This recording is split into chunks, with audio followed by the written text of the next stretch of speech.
The message arrived at 2:13 p.m. One photo, no text, no warning. Just a picture of my daughter standing outside a school I had never seen before, and underneath it, "She's not with your mother." My hands went cold instantly, because according to my ex-wife Vanessa, our daughter Emma was spending the weekend with her grandmother in another state. That was the custody agreement. That was the plan. At least, that's what I believed. I called my mother immediately. "Where's Emma?" My mom sounded confused. "What do you mean? Isn't she with you?" Silence. Then, "No. Vanessa said you canceled the trip." My stomach dropped.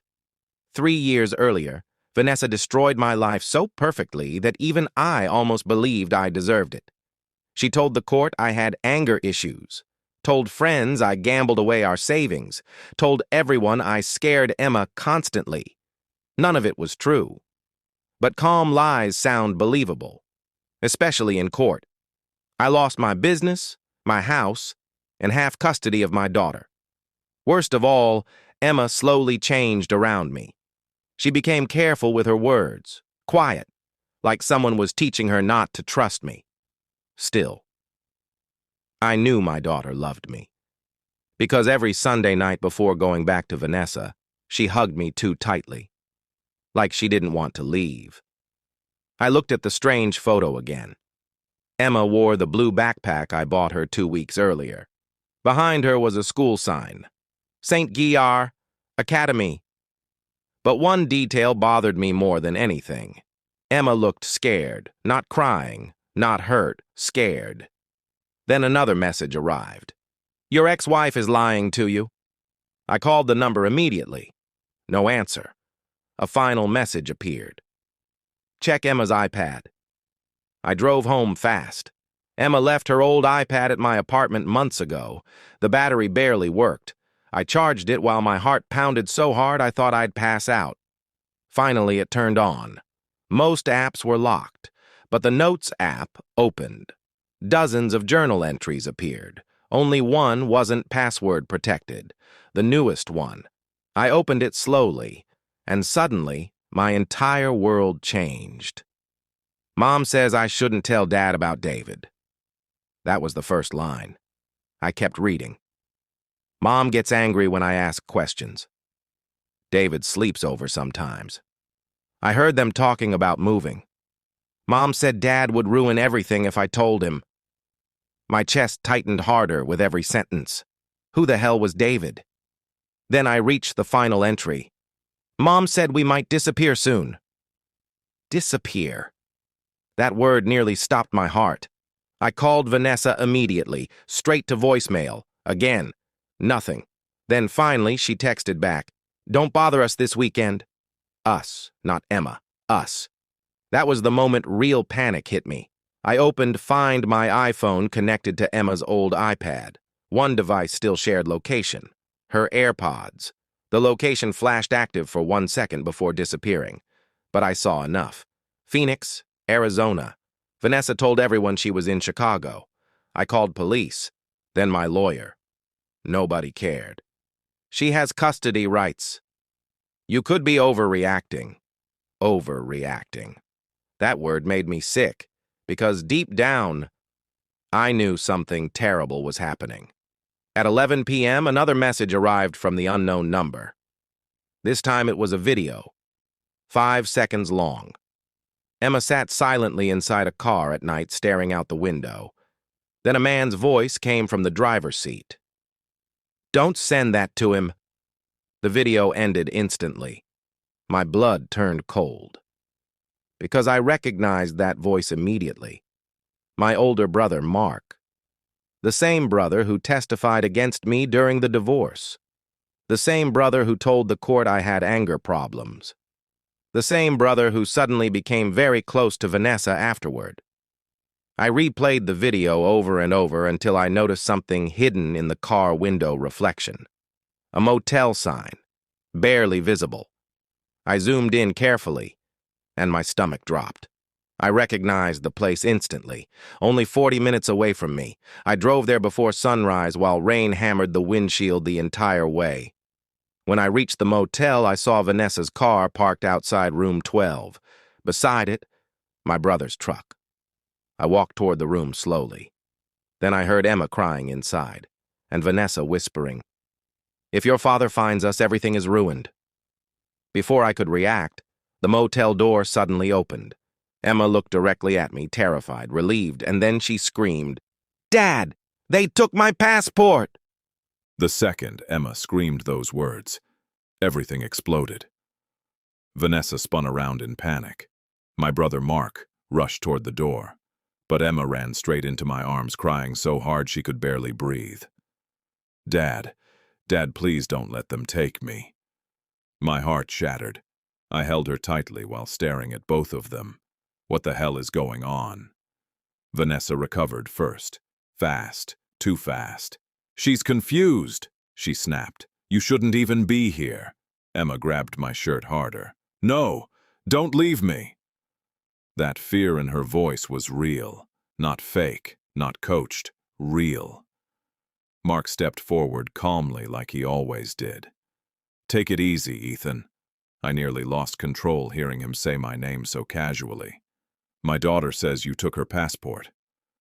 Vanessa crossed her arms immediately. "We were planning a vacation, without telling me. She didn't want to upset you." I stared at her in disbelief. Everything about this situation felt wrong. The motel, the lies, the secret trip. Emma shaking in my arms. Then I noticed something that made my stomach twist. 3 large suitcases near the bed. Packed, ready, not for a vacation, for leaving, forever. Vanessa noticed me looking, and for 1 second, her mask slipped. Panic. Real panic. I pulled Emma behind me. "Give me her passport." Mark's face hardened instantly. "You're overreacting." I stepped closer. "Give it to me." The room became deadly quiet.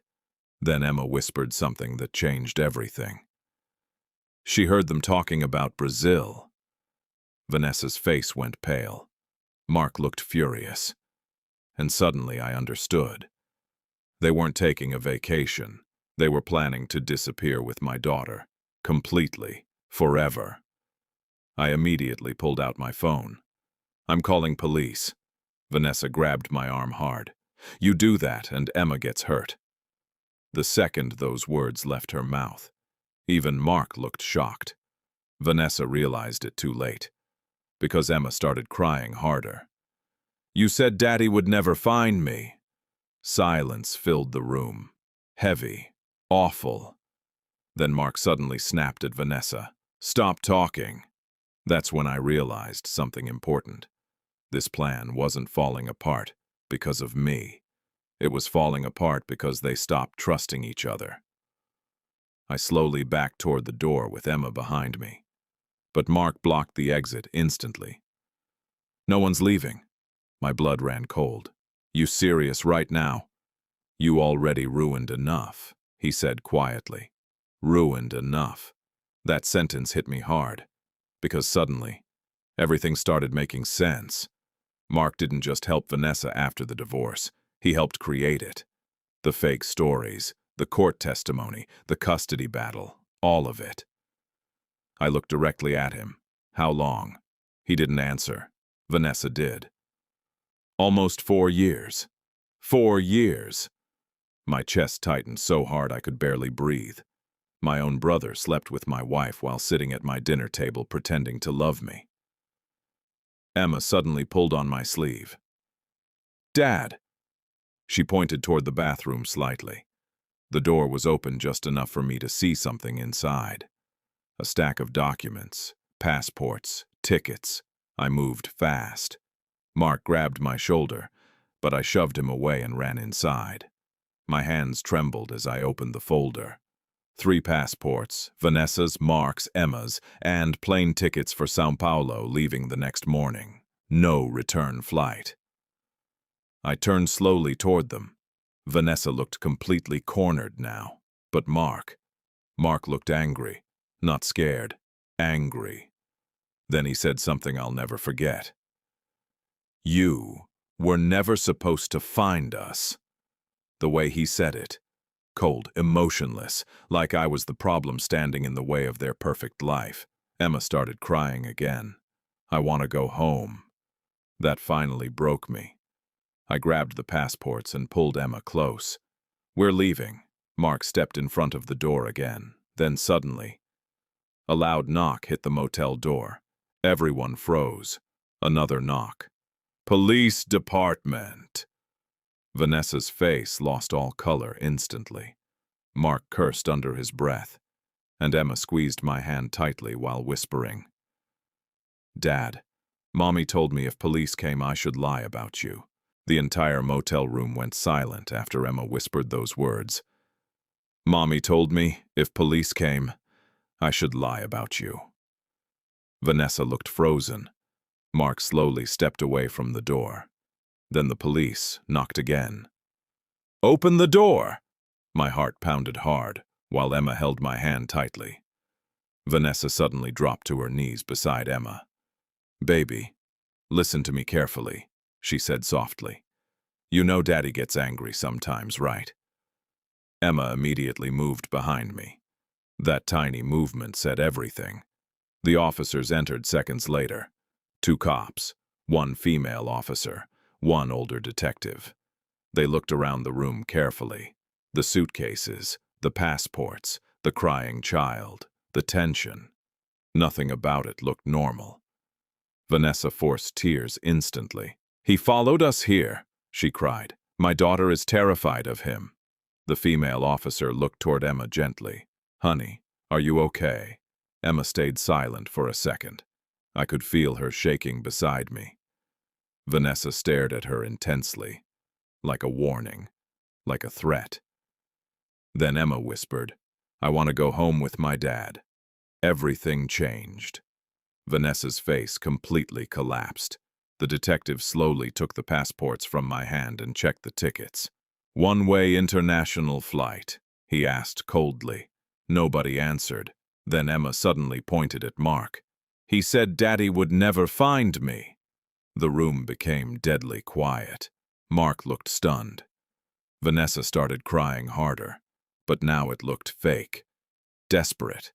The detective separated everyone immediately. 1 officer took Emma outside. Another questioned me near the hallway. Meanwhile, Vanessa and Mark stayed inside the motel room, arguing quietly. But not quietly enough, because through the half-open door, I heard everything. "This is your fault!" "My fault? She was supposed to stay quiet. You said he'd never know." Their voices kept getting louder, angrier. Then suddenly, "She wasn't supposed to keep those recordings." My blood ran cold. Recordings, plural, not 1 recording.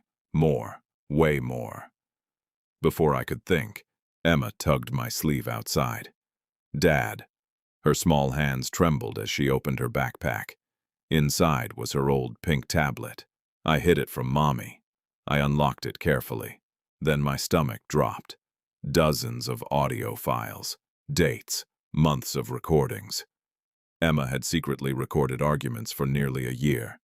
Maybe because she was scared. Maybe because children know adults won't believe them without proof. The first recording started playing. Vanessa's voice, sharp, angry.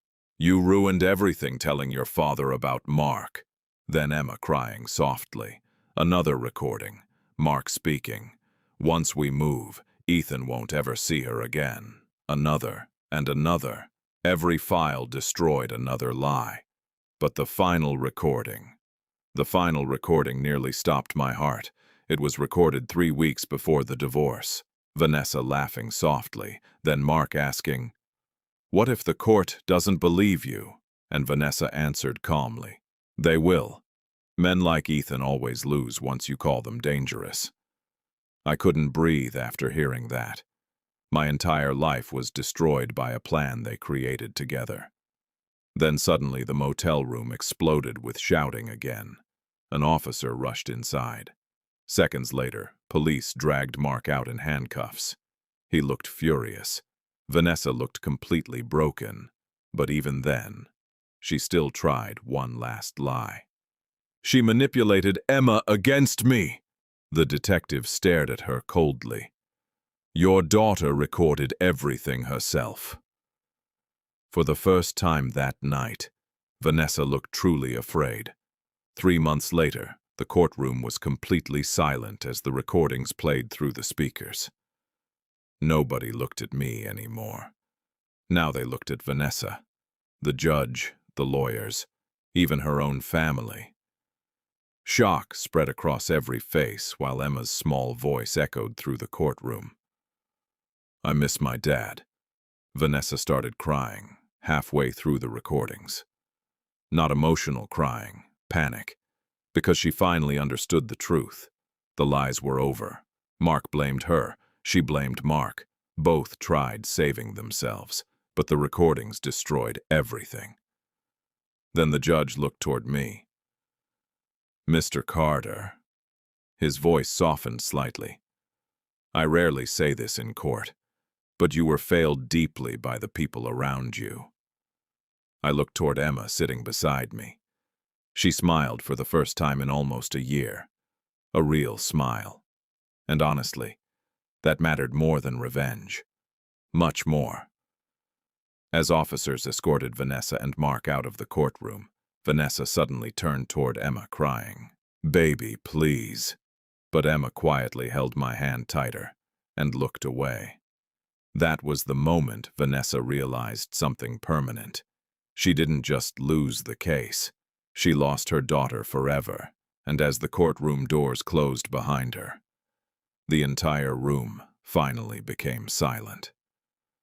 Not heavy silence. Peaceful silence. The kind that only comes after the truth survives everything.